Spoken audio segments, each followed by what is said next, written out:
Bien chers frères et sœurs, chers amis,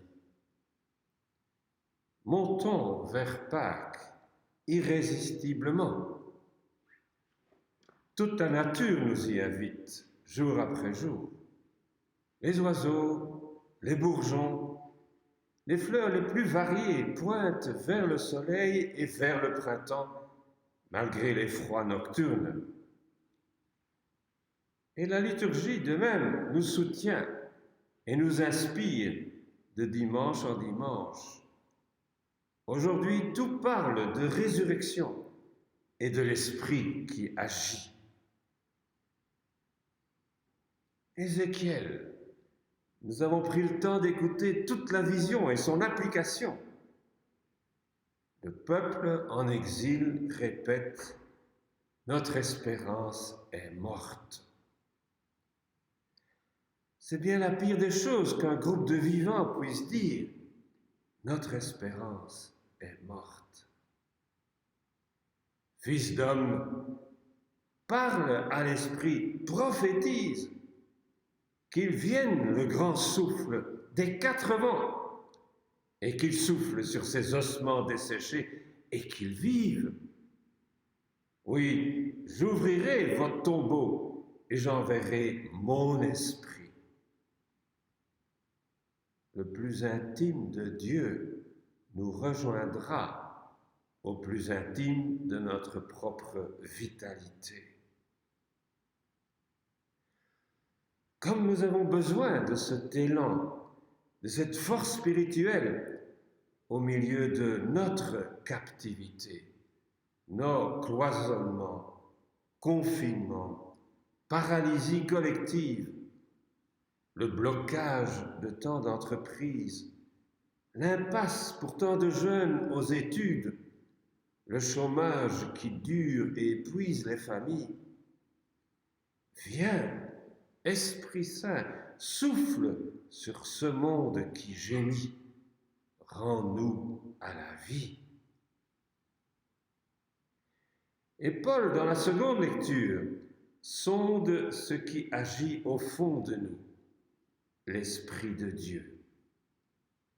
L'Esprit de celui qui a ressuscité Jésus, nous l'avons reçu au baptême. Comment ne ressusciterions-nous pas?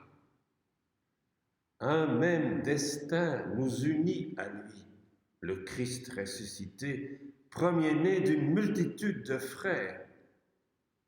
Notre destinée est une destinée de gloire, de liberté et de beauté des enfants des hommes. Tout y aspire et l'Esprit se joint à notre esprit pour prier, pour intercéder selon le cœur de Dieu. Dans l'Évangile, Jésus passe et il rencontre et il s'affirme. Grandeur étrange dès l'ouverture. Je me réjouis de ce que je ne sois pas là, afin que vous croyiez. Il rencontre successivement les deux sœurs. Avec Marthe d'abord, dans un échange des plus élevés. Je suis la vie, je suis la résurrection. Crois-tu cela? Tu es le Christ, le Fils de Dieu, qui doit venir dans le monde. Puis arrive Marie, en courant et en pleurs. Il en est bouleversé. Lui aussi pleure. Le Verbe qui était auprès de Dieu, lumière de la lumière, vie et résurrection à jamais, voilà qu'il est descendu, qu'il s'est fait chair et se trouve confronté à la mort de l'ami, au deuil des amis. C'était déjà le 4e jour, il sent déjà.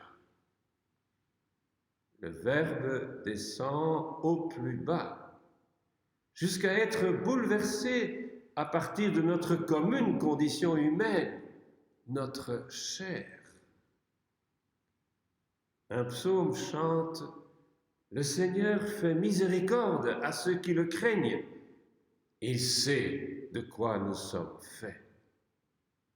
Il se souvient que poussière nous sommes. » Saint Grégoire le Grand commente « Eh oui, il sait de quoi nous sommes faits.